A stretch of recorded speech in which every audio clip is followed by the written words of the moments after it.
Show me your friends and I'll show you your future. The people you meet are going to be the most important thing in your life. You are the average of the 5 people that you spent the most time with growing up.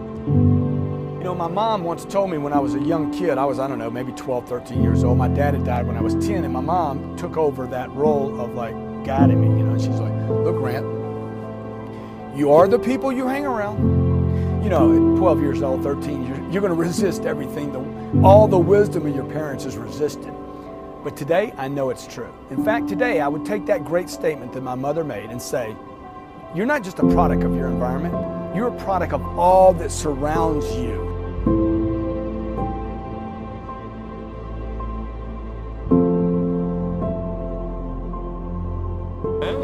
I don't even know what to say to niggas, man. I go to my hood, niggas like, yo, what up? I be like, man, get the fuck out of here. I ain't talking to this nigga.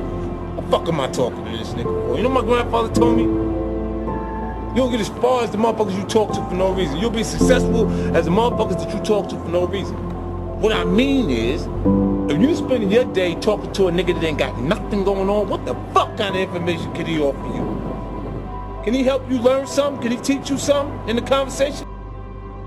I'm asking you to find happy friends. I'm not saying you have to cut people off, never speak to them again. I am saying you should put up some boundaries. You don't have to make a big announcement. Like I did, just little by little, spend less and less time with that person. So tell me, how do you feel today? I mean, right now, just after listening to all of these motivational videos. You must be motivated. You must have gotten this little glimpse of motivation. Human beings have always and will always be herd animals, looking to win approvals, seeking to fit in. Nobody wants to be the lone wolf, even though we do have lone wolves in the park. But nobody wants to be that lone wolf.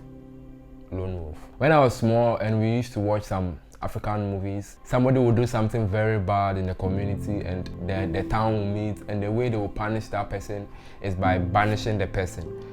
Every time I watched those kind of movies when I was small boy, I would laugh and I'm like, yeah, I'll go and do a bad thing, you can't banish me.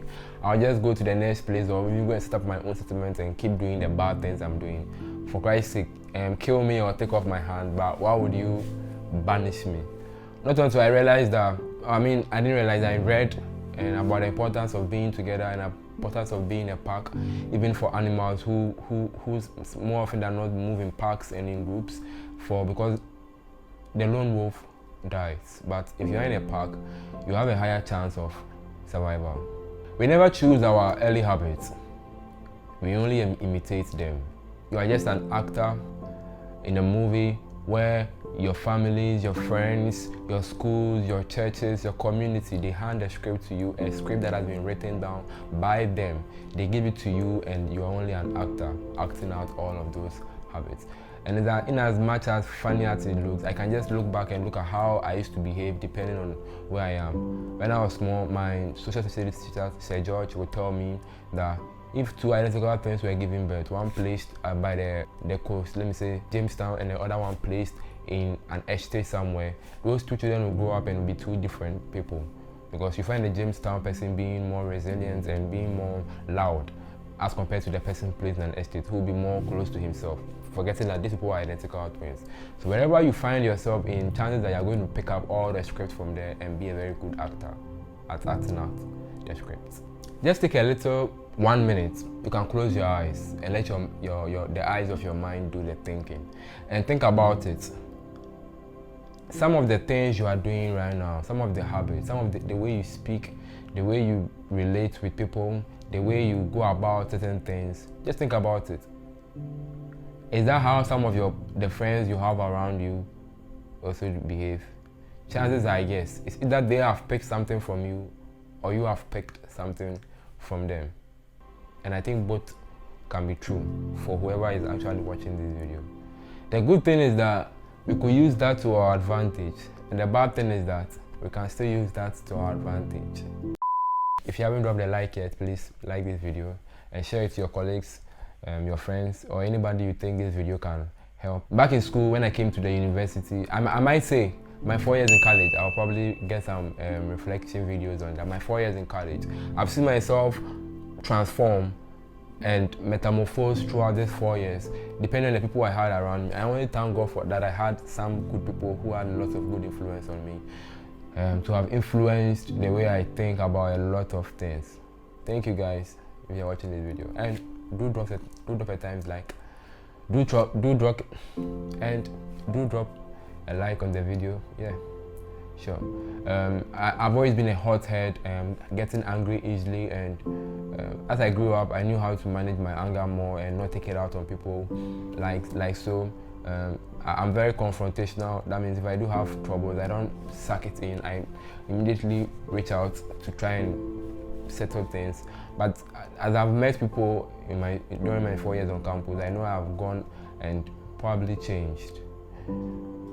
I look back at Samobuchi, I look back at Richmond, I look back at Albert. These people are very calm people, and I was like the fire in the midst of ice.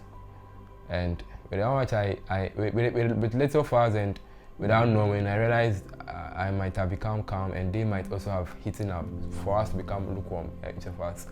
Because the calmness was something I admired, and without even knowing it, I became as calm as a Shaolin monk. Samobuchi, Albert, yeah, and Richmond, yeah, big ups. And not only me, I mean, I picked up a lot of things from them, but then certainly one thing I can't be sure is that they picked a lot of things too from me.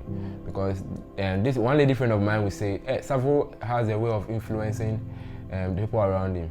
Because someone comes close to me and the person starts acting, saying, speaking like me, and the lady will get to notice it. She will tell me, and I'm like, yeah, that's true, that's true. But it's a good thing. So far as you're copying the right thing. A copycat like me too, I'll definitely be copying the right things from them. I can look back a while ago, and one time Richmond and I were talking and we're having fun, or let me say, making jokes, and I could hear him speaking just like me. In fact, using the words I would use. I laughed, and I'm like, wow. But all of this never occurred to me. Probably the reason why I'm sharing this is because I think we should know. I would like to share this because when I was in school, subconsciously, it actually helped me. And I think if you become very intentional about it, it can go a long way to help. The general rule says, the closer we are to someone, the more likely we are to imitate their habits. Bam, that is it. Everybody knows it. One way or the other, we do know it. Our parents since childhood tell us, don't work with this friend, don't work with this friend, work with this friend. It's because they say if you work with this person, you become a bad person. What are they trying to tell us? You are going to imitate them, you are going to copy a lot of things from them. I go to school, I come back, I'm using a phrase which I copied from my colleagues. It's something that we've all known. The good book says in Psalm 1 that brother is a man that stead not in the counsel of the ungodly. There must be a reason. There must be a reason why even the Bible talks about having the right company around you and not being the wrong company, because you are just going to be the next person in the wrong company. So what I can do, what you can all do is you can just look around your friends around you, or you can just take a pen and a paper. I mean, a pen and a paper, and just write some of the things that you like, maybe some of the skills, some of the person you like to be, and just look around and try and spot the people who you think are in maybe a little close or can help you get to that person, you know, that the right group of people to be in. And that is the next thing you are doing. You're going to try and get closer, who knows, so that you can pick up those things. Because if you find yourself in a good company, you are going to pick up those things from that people that you are getting yourself in. On the other hand, if you just assess yourself and realize the people around you are not people who are going to help you achieve or become the person you would want to, what you can do is just withdraw. But of course, it's going to be hard to just withdraw from your friends. They'll go like, yo guy, what's up? What you can do actually is you can decide to spend less and less time with them. Not abrupt. You can't just abruptly shun some people now. You can decide to spend less time with them, and then the relationship will die. But that's how we kill relationships. Spend less and less and less time, and less and less and less time. And you can decide to find the right people who you think will help you become the person that you are looking to become. and that could be the right step in the right direction. During my undergrad years, I had lots of colleagues, I had lots of people. I've always been that person. I don't know if I'm charismatic or have charisma, but I like being around people. People also like being around me. The people that you usually see me with a lot, everybody's around me, but you see me with some more people. Like you see me with Richmond, Samuel, Albert. You see me with those people more. Probably because we did business together, but probably because they're my closest friends on campus. And I must thank God for them, because these people are people who are driven. You can't really see lots of bad things about them. I mean, they love good stuff. I could go on and on. Yeah. Are you watching this video? Samuel and Emmanuel, Chief, yeah, they had this cool, way about things. They will never rush. Nothing really moved them too much, and I admire that. Of course, in some areas, sometimes you want them to move fast, but someone will move, Emmanuel will try to move, but they had this cool vibe, and I love that. Albert and Nana, they had this way of seeing the world, more analytical, I suppose, and it was good. You know, sometimes I'm going off guard, and they'll be there to tell me, "Sarfo, you are tripping, or you are going off guard, or you are jumping, you are going off guard." Yeah. And I was glad to have them, because little did I know I picked up all of those things. I'm someone who has been very introspective and retrospective. I look back, I look within. But having them around, it made me even, when I do it, I really assess a lot of things well. And I picked up a lot of things. Trust me, guys. I really mean this.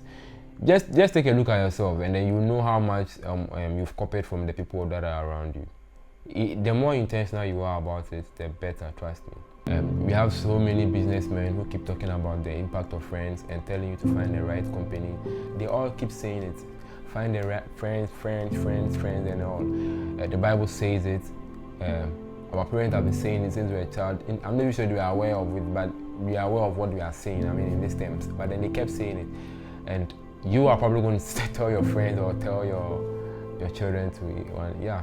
But I want us to be intentional about it, guys. I wanted to share this because after really some introspection and all, I realized this particular thing, the impact of friends, and I was thanking God so much for the friends that I had around me and how they have really helped me gotten in line, and the path which they helped me. You know, when I went off path, they brought me. When I was on path, they kept me on path. They helped me, guide me and all.